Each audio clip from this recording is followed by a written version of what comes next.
आर्यन के खातिर अरमान और अभीरा करेंगे दोबारा से शादी, पति पत्नी बनने का ड्रामा बन जाएगा हकीकत। जी हाँ दोस्तों, ये रिश्ता क्या कहलाता है का आने वाला ट्विस्ट होने वाला है बहुत ही ज़्यादा इंटरेस्टिंग, जहां पर पहली बार अरमान ने अभीरा के लिए स्टैंड लिया है और अपनी माँ विद्या का मुंह बंद करवा दिया है। दरअसल आपको बता दें कि विद्या जो है ना वो मेहर से मिलने के लिए जाती है, जहाँ मेहर जो है विद्या को और प्रवोक करती है। हालांकि विद्या को तो प्रवोक करने की जरूरत ही नहीं, क्योंकि वो तो ऑलरेडी अभीरा से बहुत नफरत करती है और बिना मेहर के कहे हुए भी विद्या अभीरा को घर से तो निकालने की प्लानिंग कर ही रही है। जहां दूसरी तरफ अब मेहर ये बात विद्या के दिमाग में डालती है कि अभीरा को पैसा या कुछ और नहीं चाहिए, बल्कि उसे अरमान वापस चाहिए और अरमान और इस परिवार की खुशियों को छीनने के लिए ही वो वापस से पोदार हाउस में आई है। लेकिन बेचारी अभीरा वो सिर्फ और सिर्फ दाइसा की वजह से आई है, उसे कोई मतलब नहीं है इस घर से, इस पैसे से या फिर अरमान से। वो सिर्फ और सिर्फ दाइसा के लिए इस घर में, वरना बार बार कोई अपनी बेइज्जती क्यों ही करवाएगा। जहां दूसरी तरफ अब जब विद्या जो है अभीरा को बहुत ही बुरा भला उसके कैरेक्टर पर बोल रही होती, ये कह रही थी कि वो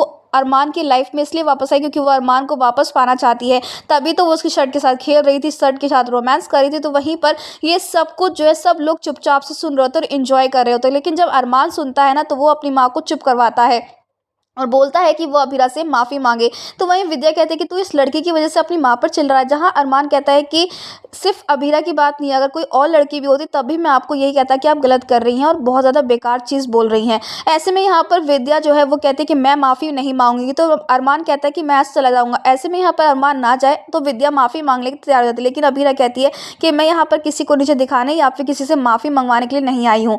ऐसे में सब लोग जो है शौक हो जाते हैं अभीरा का ये रूप देखकर, लेकिन अभीरा तो पहले से ऐसी थी, ना वो किसी से बदतमीजी करती थी और ना ही किसी से माफ़ी मंगवाने की जिद करती थी। तो वहीं अब माधव ने इस बात का भी खुलासा कर दिया है कि उस दिन जो प्लग निकला था ना ऑक्सीजन वाला, वो विद्या की वजह से निकला था, ना कि अभीरा की वजह से। तो वहीं अरमान शौक के देखकर कि विद्या इतनी चालाकी कर रही है और बार बार अभीरा पर ब्लेम डाल रही है, तो वहीं अरमान ने जाकर अभीरा से माफ़ी मांग दी थी, लेकिन अभीरा कहते हैं कि बार बार जख्म दो फिर माफ़ी मांग लो। जी हाँ, यहाँ पर अरमान की तो ये फितरत ही रही है, उसका ये पैटर्न रहा है कि बार बार वो अभीरा को हर्ट करता है, उसे धक्के मार के अपनी लाइफ से निकाल देता है और फिर वापस आता है और माफ़ी मांगता है। लेकिन इस बार यहाँ पर अरमान कुछ भी कर ले अभीरा लौट कर नहीं आएगी। तो वहीं दोस्तों अब मनीषा का बेटा जो है ना आर्यन, वो हॉस्टल से वापस लौट कर आ चुका है, लेकिन वो एक लड़की से प्यार करता है। ऐसे में यहाँ पर अभीरा जो है वो कहते हैं कि मेरी वजह से इस परिवार को कोई और परेशानी न होगी, वैसे मैं जाने वाली थी, ऐसा ठीक हो जाती है यहाँ पर। तो अभीरा यहाँ पर जाए उससे पहले आर्यन जो है अभीरा को रोक लेता है और ये कहता है कि जो उसकी गर्लफ्रेंड उसकी फैमिली वो काफ़ी ऑर्थोडॉक्स है, यानी कि बहुत ही पुराने ख्यालों के लोग हैं, उनके लिए डिवोर्स ये सब बहुत ज़्यादा बड़ी बात होती है और इसीलिए अब आपको जो है अरमान भाई के साथ पति पत्नी बने का नाटक करना होगा। तो दोस्तों ये सुनकर सब लोग शॉक हो जाते हैं, क्योंकि अरमान और अभीरा के बीच में पति पत्नी जैसा रिश्ता कुछ है ही नहीं। लेकिन अब यहाँ पर आर्यन के खातिर अभीरा तैयार होने वाले, जो देखकर विद्या और भी गुस्सा करने वाले। देखना इंटरेस्टिंग होने वाले कि क्या अभीरा अरमान पति पत्नी बनकर रह पाएंगे एक ही छत के नीचे। वेल, आप कितने एक्साइटेड देखने के लिए आने वाला ये इंटरेस्टिंग ट्विस्ट हमें कमेंट करके शेयर करें। क्या आपको लगता है कि अभीरा को करना चाहिए, हाँ या ना, हमें कमेंट्स करें। ऐसी टीवी के लेटेस्ट अपडेट के लिए चैनल को सब्सक्राइब कर ले।